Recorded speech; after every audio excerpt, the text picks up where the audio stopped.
Welcome back to the ESBR Boxing's YouTube channel. It's Niall, and I'm just here to give a quick reaction to what we've seen from Serbikov in Russia, as Albert BATYRGAZIEV, the former Olympic gold medalist, has defeated, unfortunately, with my biased hat on, the Irishman JONO CARROLL, stopping him in the ninth round to become the WBA interim super featherweight title holder. Yeah, and as I say, just it was a really entertaining fight. Relentless pace from both men. Really good stuff. Great to watch. Just a side note before the fight, one of the strangest collaborations you'll see, as the legendary Roy Jones Jr.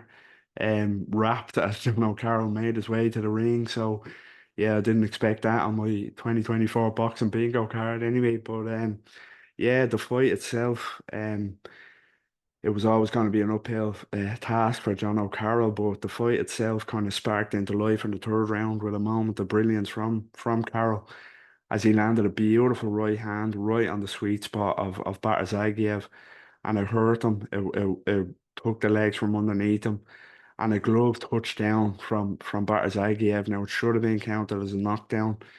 It wasn't, but it should have been. The glove definitely touched and John O'Carroll set on him then, set the pace on him to try and get him out of there. But unfortunately, credit to BATYRGAZIEV, but unfortunately for Carroll, BATYRGAZIEV kind of got his legs back underneath him and cleared the head, and that was to be the biggest chance for John O'Carroll in the fight, because after the third round, when BATYRGAZIEV had cleared his head, it was all Bartezaghi mostly from that point on until the finish. Credit to Carroll for a relentless pace, never stopped coming, throwing big shots all night against his man, and had a lot of success. What it came down to, in the end, is Bartezaghi, of course, with his amateur background of the Olympic gold medalist, he was just too kind of technically sound for Carroll, too clever, too versatile with his shots, too quick as well and too heavy-handed. Carroll didn't have the firepower himself to stand toe to toe with that all night, and you know back batters I gave up enough to put enough a dent in him to kind of hurt him even more or get him out of there. But yeah, it was a really impressive performance from Albert Batazayev, I must say, and what was a good check for him.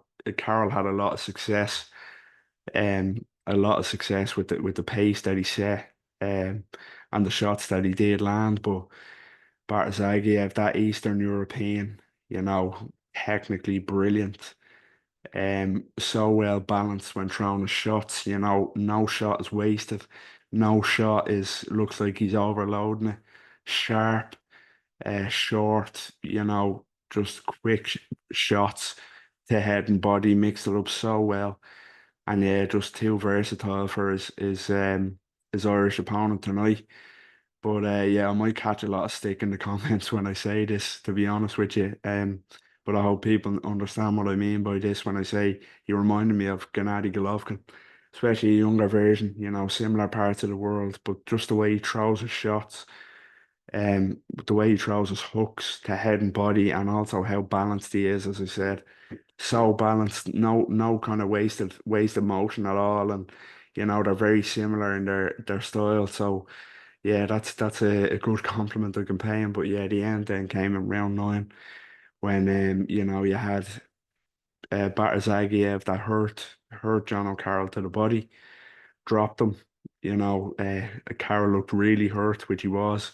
Got up just about to beat the count, but merely a few seconds later, another onslaught from Bartazagiev, and the referee called it off. I think, to be honest, I think the corner had the towel ready to go of John O'Carroll.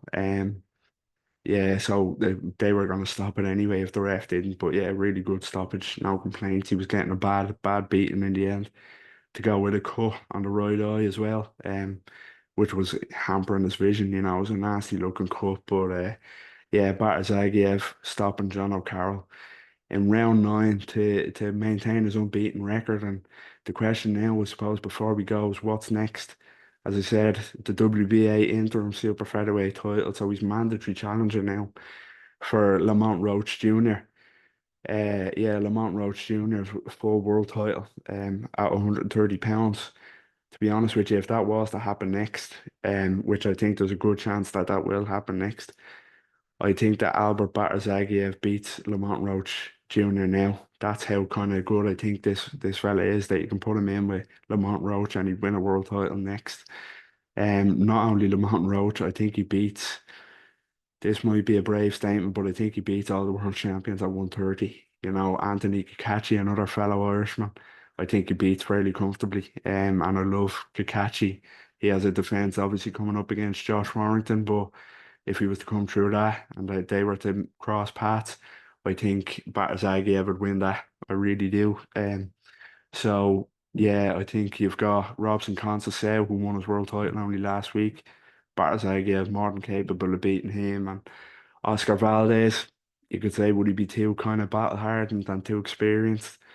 I think he's seen better days himself, so I think Batazagi could be too fresh and too kind of too much tools to his belt for Valdez. So yeah, I do think I'd favour him against definitely Lamont Roach, which I think that fight would be next.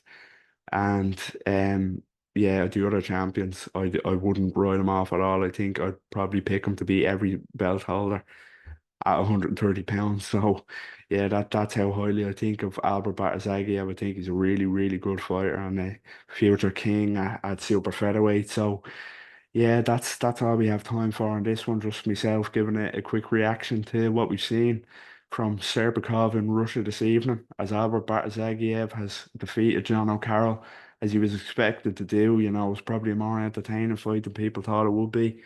But he stopped him in the ninth round to maintain his unbeaten record and yeah, continue the hype train that was expected of a former Olympic gold medalist. So yeah, let us know what you think in the comments. What did you make of that performance from both men? How impressed were you with Batazagiev? And yeah, just whether you agree with me or not in terms of if it is to be world titles next, how well does he get on against the current champions, I should say? Do you agree with me in saying he'd be a world champion if he fought for a world title within the next 12, 18 months, or is it a bit too early? Yeah, let us know what you think. Always great to have that debate. And as always, don't forget, drop a like on the video, subscribe to the YouTube channel at ESBR Boxing. Follow us on social media. You know, we're on X, Instagram. Always great content coming up across all platforms. Interviews, previews, reviews, breakdowns, predictions, all that good stuff. And yeah, we're also on Spotify. So for the ones that prefer audio, the audio listeners out there, all our content is on there as well. So don't forget to give us a download on that and help us rise up those charts. So yeah, it's been a pleasure and take care.